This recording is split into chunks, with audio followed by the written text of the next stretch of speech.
Welcome to Campaigns and Coffee. Today we're talking cozy games. And like our last episode, we talked about the concept of cozy, what we consider cozy, and the topic of games came up.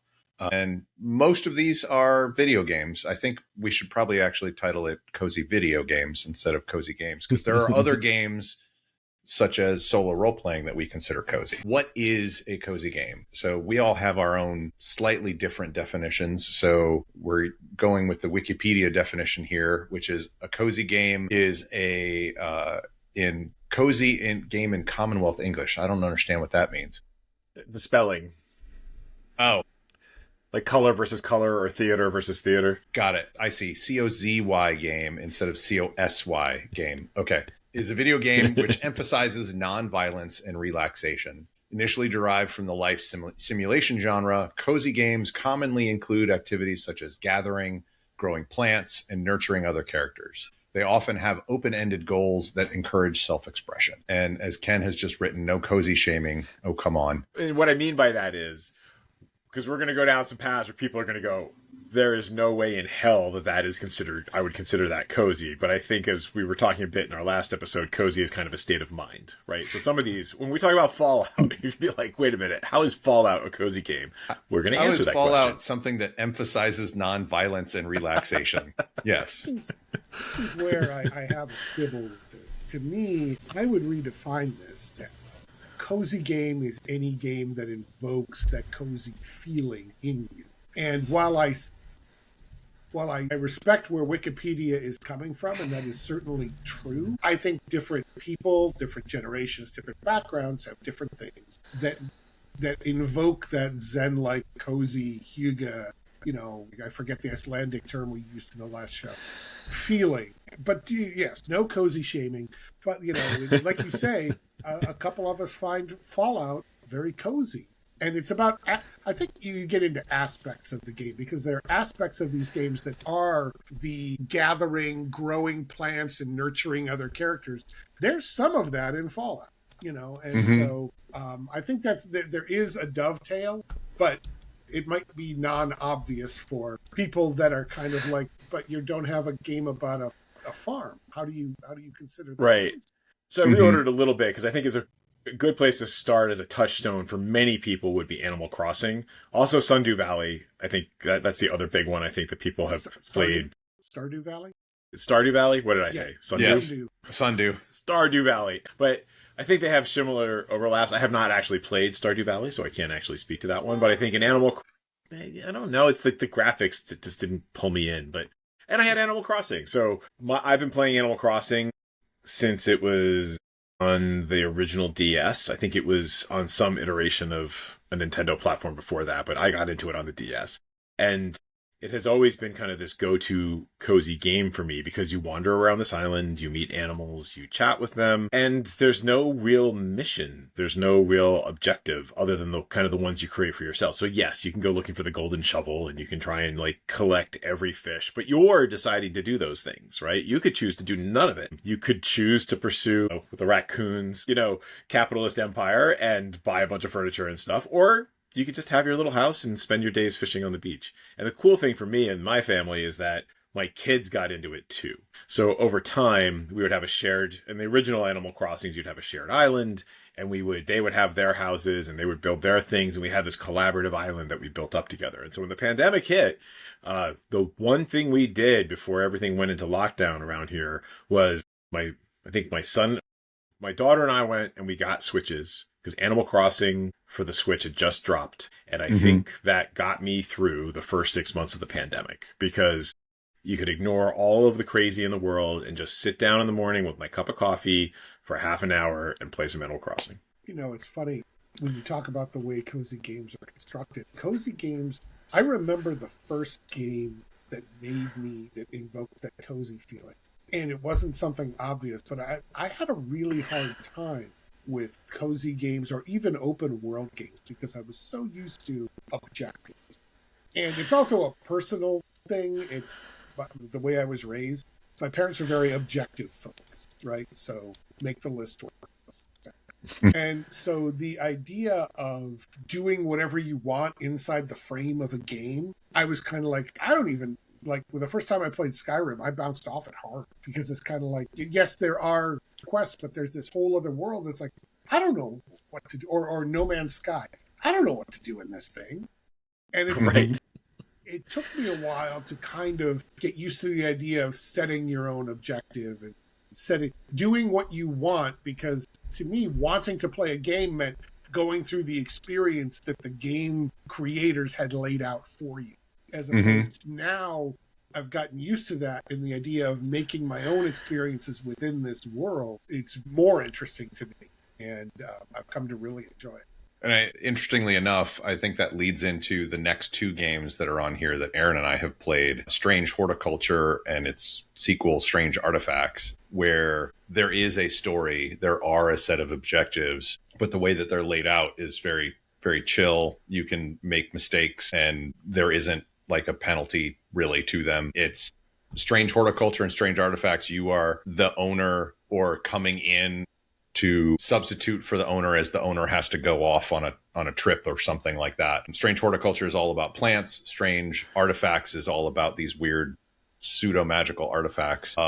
And you have to figure out like what these things do, how they're used. And then every day people will come in and say, hey, I'm looking for a plant that I can take that will help me relieve pain in my hands. Or I'm looking for a plant that will evoke this emotion when I smell it and things like that. And so you have to figure out what kind of plants these are. You have to figure out how to harvest them, where to harvest them. And then the day ends. And then there's some other stuff that happens and you go to bed and then you wake up the next morning and arrange your shop. And then you open the doors and more people come in and request new plants or new artifacts. And then there's a story that happens along the way. And the story can get a little dark, like not dark as in bad, but like dark as in like weird tales, Lovecraftian sort of dark, but it's not not like super menacing either. It's you're basically uncovering the story the whole time. And it is very objective based in that sense of you're following along in the story. You don't have a whole lot of choices. And I think that's part of what makes it a cozy game for me, is that if I'm going from one objective to the next objective and I'm revealing the story and I'm discovering the story, that's what's cozy to me in these two particular games. I think maybe Tiny Bookshop. You're on maybe Aaron mute, Ken. and I put that one. I don't know if Aaron has. I don't know if we have Tiny Bookshop. I've seen it. I kind of want it, but I picked it up. Tiny Bookshop is a game wherein you have left your regular life behind. You have purchased a trailer and outfitted it like a tiny bookshop, and you hitch it to your truck and drive it around to different parts of town and set up it's like a food truck, but for books. And there are little objectives and little things, but the thing that really drew me into this is I was a bookseller for years in my youth, and I'm a big reader. And so this book actually draws on real synopses of books. And if someone will come in, well, I'm looking for a book that's about youth, but also has kind of a survivalist thing going on. And you're like, oh, well, that's the Hunger Games. Or, oh, but they will present you with several different options. And if you don't know these books, you will learn about them. But if you do know these books, it helps you make these recommendations. I haven't gotten super far in the game, but I've really enjoyed what I've played so far. It's got the chill music. It's got the beautiful art and the way that it's made. It's got a loop that is calming and relatively chill. There are some times that there are moments where the bookshop will get busy and you have to do multiple things at once, but then it calms back down again.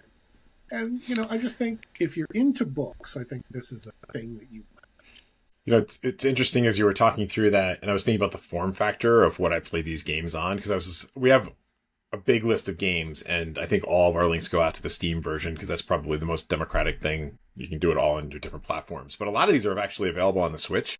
And I think that's one of the things that I really enjoyed with my Switch is that I rarely play it on my television. I usually just play it kind of like chilling on the couch, like laying down on the couch, hanging out my beanbag chair or whatever. And so the ability to just kind of have that right there with the AirPods in, and just like listening to the music and just losing yourself in it. Like David was talking on our last episode of, it's minimizing the distractions. And although there are a gazillion games that I have on this thing, generally speaking, I don't have a ton of things popping up. And when I sit down to play a game, I generally stay in that particular game. So I think the form factor can be helpful. Yeah, I agree, because I played Strange Horticulture and Strange Artifacts on my Steam Deck, and that is a huge thing because my office where I work is also where my computer is, where I play games, and I cannot fully detach from the stress of being in my office. Whereas if I'm with the Steam Deck and I go out in the living room and sit in a chair, or, you know, whatever, I can also like look out the window. I can put the Steam Deck down, put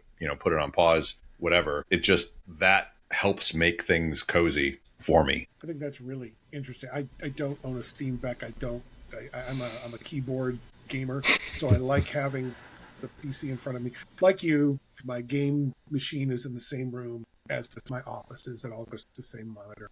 But I use it so that I do other things. I don't take the screen with me. So, like, I will go and engage with other things. We talk about solo RPGs, pen and paper, books, that kind of thing. But, you know, that doesn't, I guess I'm lucky in that I've outfitted this area to be cozy. So what I may do is turn off the laptop that is for work, just to, you know, just as almost like a ritual, for sure. Right? I'm done. Yeah. With Yes. that. But not everybody can make that. Not everyone can make that distinction and setting and all that. But it is very interesting that, you know, for me, the cozy lives in this room, and a different cozy happens outside the room. You know, I don't take a Steam Deck into the kitchen with me while I cook. That kind of thing. Again, this is not a criticism of Steam Decks. I'm sure they're lovely, and I'm looking at the next version because my kids are sure that I'd like it, but my thumbs don't. I just can't do the thumbstick. I mean, if we've talked about meeting in a coffee shop somewhere halfway between us, Chris, because we're pretty close to each other, I will bring the Steam Deck and see what you think of it. That way you don't have to spend $400, $500 and go, I don't like this. Because my kids won't let me touch theirs. So okay. Yeah. It's a thing. Computers are afraid of me. All right, next one. I get that. One. The Planet Crafter. Now, David, I know you have played this. I have played this. Aaron has played this. Ken, I don't know if this is one that you've had experience with. No, I haven't played really any of these things because I find my craftiness elsewhere, or my coziness and my craftiness elsewhere, which is probably why we're talking about Red Dead. No, that's fair. Planet Crafter is like a lot of the crafting games that are out there, except that you're terraforming a planet. You were dropped onto this planet, and usually as kind of a penal colony thing. Reminds me a little bit of Mars with the initial coloration and such. Well, and the first world, they've got 2 other worlds now that you can you can do, which I've not played yet. But it's a very long-term game. This is not a quick game. At least I didn't find it to be. But there are elements of exploration. There's crafting. There's the various stages of terraforming, which is fun. Watching life forms come out of it eventually. But there's also, like every good terraforming story, there was another civilization on this planet that you could discover things about. Or there were previous people that tried to terraform it, and you'll learn about that. You know, why it didn't work and all that. But it's cozy. It can be played multiplayer, but I haven't done that very often. But Aaron and I played multiplayer, and it was really nice. Yeah, still cozy. Yeah, you're building your home. You're doing the equivalent of farming. You're doing the equivalent of mining. You're setting things, and it's an evolving base that then helps terraform the planet. I found it to be an interesting setting. At first, I thought it was a little janky, but that might have been because I was in early access. But it's definitely got a style to it that's not The an style unpolished is not, style. right. Well, what's But interesting different. is when you start there, it feels like an unpolished style, but then as you're terraforming things, it almost smooths the game out. It does. That's very true, and that's a very good observation. Because when I first started playing, I'm like, "What is this shit? I paid for this." Yeah, I had the same reaction. But after I got used to it, and this is a kind of a weird trend that I've seen in gaming lately. They talk about gaming jank as a feature, and that's a whole other show. But after I got used to it and got into the cycle of things, I found it to be, well, and as they, of course, took it out of early access, I really found it to be, I'm looking forward to playing in the other two planets that they've created. There's one that's an ice planet and one that's a toxic planet that you need to terraform with different things. And again, that would be one I'd love to do as a group if we can get people together on a project. That'd be cool. Yeah.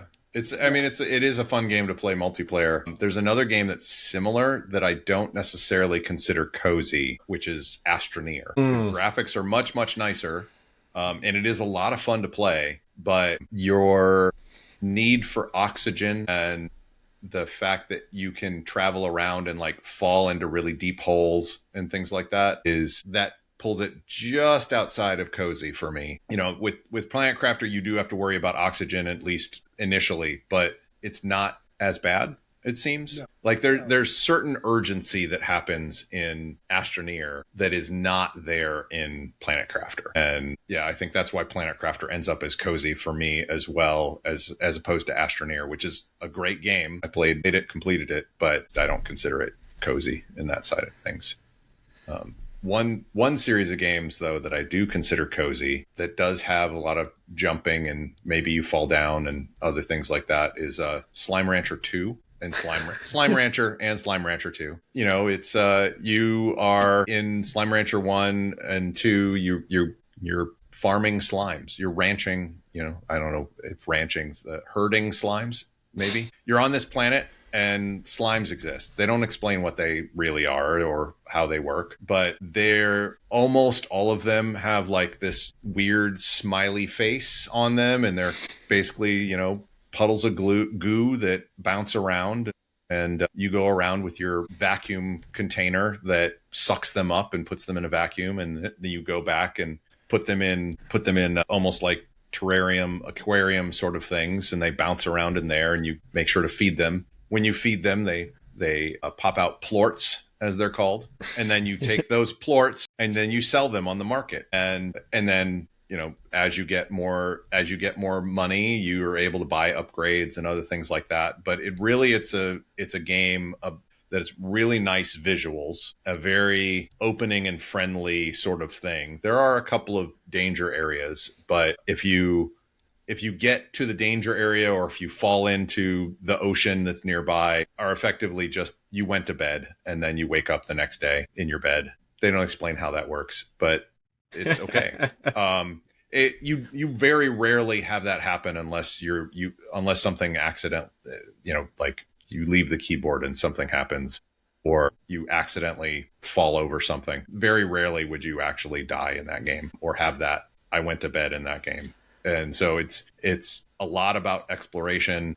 There's some puzzle elements to it, which I always love, to unlock certain areas. And then as you're exploring, you have to find these beacons. And when you find the beacon, it expands the map that you can look at. Otherwise, there's like clouds all over them. And it's just a lot of fun. And when you feed a plort, there's like normal food, like carrots and turnips and things like that you feed these things and get up plorts. But slimes will also eat plorts. And so if they eat a plort of a different type of slime, they become a hybrid slime that is part of each slime. There's it can be two different types of slimes. And then when you feed them, they put out both plorts, you know, so it's more lucrative to have a bunch of hybrid slimes. And so it's fun to kind of mix and match which kind of slimes that you have and things like that to see what you can make. And it's all just really cute and chill. And, you know, you can pick it up and put it down just about any amount of time, and slowly work your way through the story. It's a lot of fun. So going to the other extreme, where you do have a high risk of death, and maybe the monsters you're breeding are way more dangerous. We have Red Dead Redemption 2 and Fallout 4. So I put Red Dead 2 on here. And so both of these games can be hyper violent. Red Dead is, you're working with a gang of maybe good-natured criminals, depending on how you're playing it, right? And it has its story and it has all of that and can be ultra violent, especially if you're playing on the PS4 and you accidentally shoot somebody going into the store because there's a hair trigger on the controller. But the other cool thing is you can just do the open-ended exploration, right? So you can go hunting, you can go fishing, you're gathering things for your your community. So you go out and you find an elk and you skin it, and so then you're crafting some additional things. And so I have found it very chill every time I go and fire it back up again to just ignore the main story and just go out into the wilderness. It's like it's very evocative of the places where I've gone backpacking in the West. So it very much reminds me of being in Philmont. And so especially the Western regions, the Old West versions of it, as opposed to in Red Dead, there's like the colder area, which is, the mountains and snow, which is also pretty cool. And then the southern, more like bayou type environments. But just going out and like camping with your character. And yes, occasionally you'll get attacked by a cougar and killed, but them's the risks. And Fallout 4, so I'm going to segue to Chris and Fallout 4, because I think he and I have similar opinions about this, but I'm curious as to what you're going to say. Well, I was going to say that I own Red Dead Redemption 2, and I have never played it. It's been on my list, but it's like something always seems to get in the way, but I've heard great things about it. I know a number of people who reacted to Red Dead Redemption 2 the way that I reacted to Cyberpunk, which is, it took over their lives. Yes. 1 to X years. I might get into that this winter, but Fallout 4, and I would also include Fallout 76 in this. To a point, yeah. To a point. Fallout 4, maybe the word more than cozy is comforting, which is very strange for the type of game that it is. But there's something about being able to go into this world, and I agree, the walking around inside a Bethesda game can be very nice. I mean, like walking around Fallout 76, their version of Appalachia is beautiful. I mean, Burning Springs, maybe not so much, but but the woods and stuff. I mean, it's very pretty, and there are certain things that you can do, certain side quests that you can do, or certain open world things that you can do. But sometimes it's really the walking around, and there's a game later on this list that is the thing that really kind of started that. And we'll get to it. I'll mention it when we get there.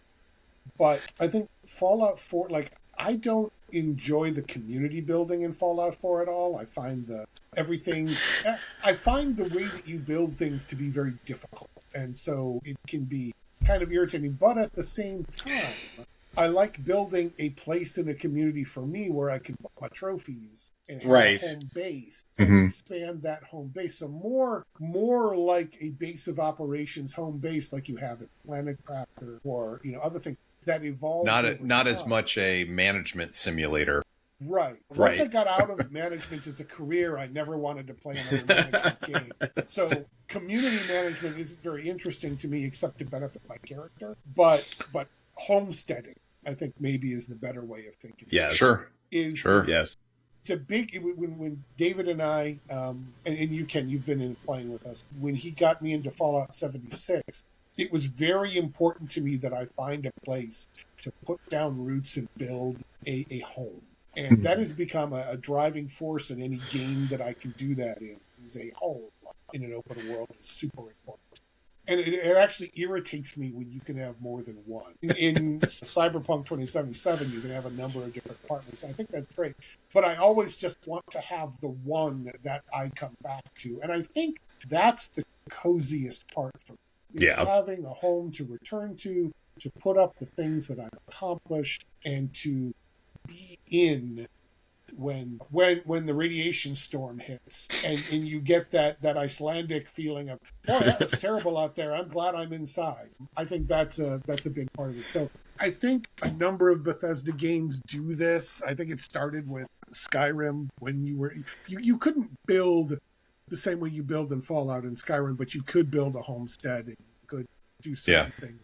Fallout 4 kind of expanded on that. 76 is even better, I think, as far as the controls and such go, for the most part. Yeah.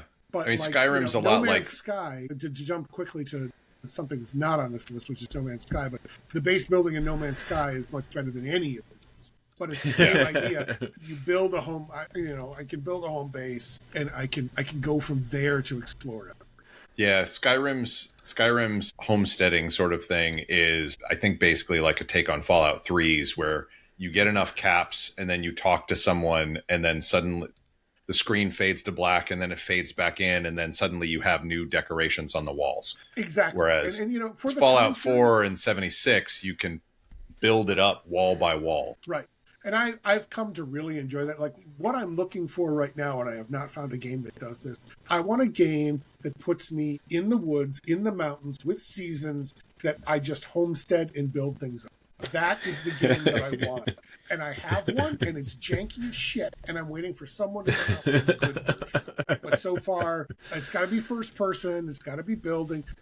Like, someone gave me Medieval Engineers, and that's great, but I'm really done with the medieval. So, I want a modern one. But anyway, if you're out there and you know something, pass it on. So what I'm hearing is you want Walden Pond Simulator. Yeah. Oh, very much. You have no idea how much I want that. I will say for Fallout 4, I do actually like the community bit, and I liked it more when I started playing survival mode, which I don't even really play Fallout 4 unless I'm playing survival mode more now, because although it adds this level of risk, which is in no way cozy, when you get to that settlement has value, right? And then I want to build it out, and I like futzing around with the little pieces. I think it's an echo of SimCity and all of the various Sim games. And yeah, I can get too far into it and then be like, yeah, I don't want to do this anymore. I think I'll go back to the main quest. But I do like designing the little settlements. There's one in downtown Boston. There's a place, it's like Hangman's Alley or something like that. And I just built this ridiculously vertical settlement. And it was fun to just figure out how you could do it. And then like I'm moving around and I have my little room and stuff. But no, I think that's an important thing though. There are elements of putting it on the normal mode when I play it, the communities have almost no meaning to. Right. But in survival mode, which I have never played and I may have to give a try, it definitely does. I've had a similar experience in Cyberpunk 2077, going between normal mode and hard mode. It really changes the way you play. And right. I really enjoyed discovering that. So I may give it a shot. I don't have enough room on my hard drive now. But when I do cycle back around to Fallout, I think I need to have a rule: only one Fallout game on the computer at a time, because right now it's 76 because we've been playing that, and I've been really thoroughly and that's a big beast in terms of drive space. So I guess do you want to talk about No Man's Sky, or am I saw that got on the list. No Man's Sky. Add it to the list just so we have the links. Yeah. Okay, all right. The next one is one of mine as well. I think I added a bunch of these to the end. So you did. I'm going to monopolize. I'll tear through these. I don't want to monopolize it. Dystopica is a city builder, but it's not a city builder like SimCity. It's more of an art project. You go in and it's got like Blade Runner type music, and you're building a city that is very much like the aesthetic of Blade Runner. So, diffuse lighting, dark. It's a very simple game with a lot of complexity if you choose to get into it. But again, it's more of an art project. It's a cozy little, and you can do things. It's really about achieving a certain aesthetic that you find pleasing more than anything else. I really enjoy that one. Lightyear Frontier is a game where you are an exo farmer on a planet and you have a mech. And you use the mech to farm and gather resources and explore the world. It is also multiplayer, which me and a couple of friends have had a really good time with the multiplayer. It's a great game to sit down with friends that you haven't talked to in a while and just play for a couple of hours and catch up, because there's not a ton of strategy. There's a little bit of adversarial stuff with some of the life on the planet, but it's really more about, the idea is you're building a farm to supply other planets with things and they come and give you things. It's not a trade game. It's really, but what they've done is they're kind of brilliant, because you also have to kind of reclaim the planet, because there's been a kind of an infestation of something. It's not Lovecraftian. It's just, like invasive plants or something. What?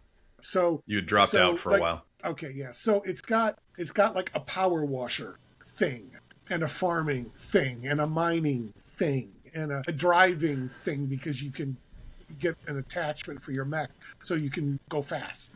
And so there's a lot of room for creativity, but it combined a number of games that I've seen. Like I said, Power Wash Simulator is the thing that people find comforting sometimes. This has a Power Wash element to it. So I thought they were very clever in how they built that. Let's see. The Long Dark, Pilgrim mode in particular. This was the first game that ever made me feel good. It has the thing of the Long Dark. For anyone who doesn't know about it, there's been some sort of catastrophe. You are on an island called Great Bear Island in the north of Canada, and it's a survival game. But in Pilgrim mode, things don't bother you. So like the life wolves and the bears and stuff are not going to try to kill you. So it's a walking around, gathering resources, surviving, and building things within that world, and traveling from place to place. There are harder modes, which again changes the game. And there is a story mode. But when I first got it, there wasn't a story mode, and it was, oh God, it's really neat because I'm in a cabin and it's windy outside, and I can start a fire, and I can do a little cooking, and so it's definitely got that. They're working on the Long Dark 2. It's called Black Frost. And it looks like it might have a little bit more of the base building thing in it, but also it looks like it could be multiplayer. So that looks very interesting to me. Okay, kind of zipping through these. Aloft. Aloft is a game where there are islands in the sky, and you fly between them and discover things from a lost civilization, learn how to build an island that you can pilot. And there is a longer term game cycle, but it's in early access right now, so I don't know the whole plot. But again, it's a building, farming, crafting thing, but this time you fly. And that's a neat mechanic. Lonely House and Outside the Block are more like diorama builders. So you've got a setting. Lonely House is urban, and I consider it a little cyberpunky, but it's probably just more urban. You build an apartment building more or less, and you can put decorations on it, and you can. So it's more like model making, and outside the block is the same thing, except I think it's more medievalish or gothic, depending on what you build. But the idea is you're building something to put in a glass, like a glass case. So it's more model making than anything else, and they're very detailed, and they're very fun to play. But you throw on some lo-fi music, and you can get into the zone with that. Cyberpunk. I kind of wonder if both of those. Yeah, before you get to that next one, I kind of wonder if both of those could be used. Because I tend to look through things with the lens of how can I use this at the table. But like for role playing games, but like Lonely House seems like something that you could totally build something in a cyberpunk sort of setting or a modern day sort of setting, and have that kind of be a mood setter, or if you're playing like a Fallout type game, you could use zones and things like that. Yeah, I think both of these would be nice if you were ever into building your own terrain, or building, or even Legos. I have not played very much Outside the Block yet. It just wasn't in the mood, but it kind of reminded me of a more detailed Tiny Glade, which is another one that people like. And then the last one on my list was Cyberpunk 2077, and I know. But the driving in that game, it's the same way that I'm gonna say friend of the show, but I'm assuming he's a friend of yours too, Chris Johnson. He plays like Euro Truck Simulator and American Truck Simulator. For him, it's about the driving and throwing on some music or streaming it or whatever. Driving around in Cyberpunk 2077 can be a lot of fun. Exploration in the game can be fun. It's not as detailed as Red Dead Redemption. It doesn't have as much open world goodies in the same way. Like, there's no fishing game in Cyberpunk 2077. I'm fine. Somehow there's not a fishing game. Right. I'm fine with that. But the driving around, the exploring the city, that kind of thing, that can be very comforting as a come down. You don't have to do all the missions. You don't have to do all the NCPD stuff. You can just walk around the city and listen to some music and drive and just chill out. That can be yeah, and I like how they added, like the train mode, right? Yeah. So you can just get on the train and just go around Night City. I liked sometimes Yeah, it's cool. I think sometimes, the whole journey before destination thing, just taking the time to drive somewhere rather than having to I want to get to the next thing and I fast travel is nice. And I think, it does have those little bits in there where like finding the tarot cards. Right. Which encourages some of those little exploration-y type things. If you need an objective to try and figure out how to explore the city. Yeah. No, but lately, again, I'm on my 8th playthrough, so but there is a cozy feeling that comes over me when I return to Night City. Sometimes that I know it's a little crazy, but it's a game, and I sit down and I just go and walk from gig to gig, or and that's a big part of it, is walking from gig to gig or driving from gig to gig instead of fast travel objective. Blah blah. It's the journey part that I because the scenery is amazing. I mean, yeah, and I don't think it would fit most people's definition of cozy, but I think it scratches this game I'm thinking of scratches a similar itch, which is Horizon Zero Dawn and Horizon Forbidden West, and I'm particularly partial to this because I broke my ankle, and 2 days before I broke my ankle, I got Horizon Zero Dawn, and the only way for me to go outside basically was to play this game. And so I got very much into just exploring and the hunting part. Like I just kind of ignored the story, and I just went out and had fun exploring the world and checking out all the vistas and doing all the sort of like mini little things you could do. But even then it was just like, gosh, I really just want to go for a walk. Fire up Forbidden Dawn. Nice. Zero Dawn. Nice. Yeah, I like that, the first one as well. I haven't played the second one yet. That's another one. I own them. I haven't played them yet. So I need to do that. So I think our overall message is cozy is where you find it. I think, I don't know, we were talking, there's some other, episodes, we might come back to this topic, seeing how people think, but like leave your comments to let us know. For example, I have the Arkham Horror card game, and I have like basically the Mountains of Madness version, right? And so I've thought about just breaking it out and just having it set up on this table next to me through the winter and just come up, play the game for a little bit and go. Chris and I have talked about solo RPG journaling. That can also be pretty cozy. So let us know what you think about coziness and cozy games. You can leave a comment here, or you can email us at podcast@lairsecrets.com.